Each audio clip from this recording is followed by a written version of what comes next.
បាទស្ទើរបបងប្អូនទាំងអស់គ្នានៅថ្ងៃទី11ម៉ោង9ម៉ោងក្នុងតំបន់នៅក្នុងប្រទេសប៉ាគីស្ថានដែលមានកិច្ចប្រជុំអ៊ីស្លាមាបាតថោករវាង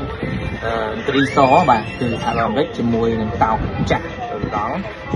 កិច្ចប្រជុំដែលរៀបចំឡើងនៅប្រទេសប៉ាគីស្ថាននេះគេឲ្យឈ្មោះថាអ៊ីស្លាមាបាតថោកគឺជាកិច្ចប្រជុំសកចរចាសន្តិភាពរវាងអាមេរិកនិងអ៊ីរ៉ង់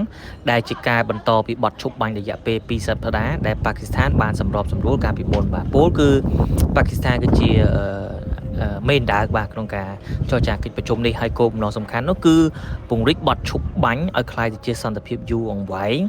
និងដោះស្រាយចំនួននៅក្នុងតំបន់មជ្ឈមបូព៌ាដូចជាបើកច្រកសមុទ្រហូម៉ូសឬក៏ការ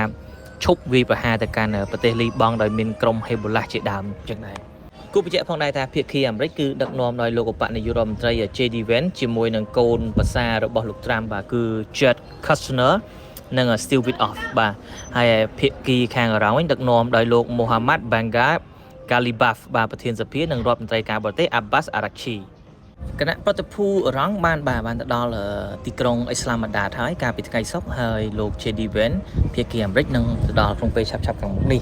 ហើយកិច្ចប្រជែងនេះនឹងចាប់ផ្ដើមនៅថ្ងៃសៅរ៍បាទនៅស្ថានភាព Serena Hotel រវាងម៉ោង9ព្រឹកម៉ោងក្នុងតំបន់បាទបច្ចុប្បន្ននេះប្រទេសប៉ាគីស្ថានបានរឹតបន្តឹងសន្តិសុខខ្លាំងមែនទែនហើយបានបិទផ្លូវនៅតំបន់មួយចំនួនហើយបន្ថែមទាំងប្រកាសថ្ងៃនេះគឺថ្ងៃឈប់សម្រាប់ផងដែរលើកលែងតែសេវាសំខាន់នេះដែលត្រូវធ្វើការបាទដែលឡែកនាយករដ្ឋមន្ត្រី Shehbaz Sharif បានពិពណ៌នាកិច្ចប្រជុំនេះថា make or break បាទនេះគឺជា make គឺ make it happen ហើយ break គឺវាយទៀតហើយបាទយើងនឹងរងចាំមើលថាតើសង្គ្រាមនេះក្នុងតំបន់មជ្ឈមបូព៌ានឹងប្រែប្រួលទៅជាយ៉ាងណានៅក្នុងកិច្ចប្រជុំដែលនឹងកើតឡើងក្នុងពេលឆាប់ៗខាងមុខនេះ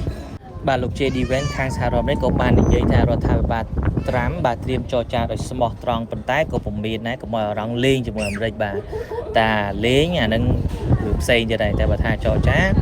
យើងចរចាបន្តប៉ុន្តែមែនតែនទៅមិនមែនជារងអ្នកលេងទេភាគច្រើនគឺអាមេរិកអ្នកលេងទេបាទឥឡូវយើងយ៉ាងណាយើងរងចាំមើលលទ្ធផលនៅក្នុងកិច្ចប្រជុំនេះបន្ថែមទៀតហើយព័ត៌មានសំខាន់ខ្ញុំនឹងជម្រាបជូនបងប្អូនទាំងអស់គ្នានៅក្នុង channel របស់ខ្ញុំផងដែរតម្លៃហាងឆេងមាសដូចគ្នាដែរតើតើជាមួយនឹងតម្លៃហាងឆេងមាសអ្នកវិនិយោគកំពុងតែយកចិត្តទុកដាក់នៅក្នុងការ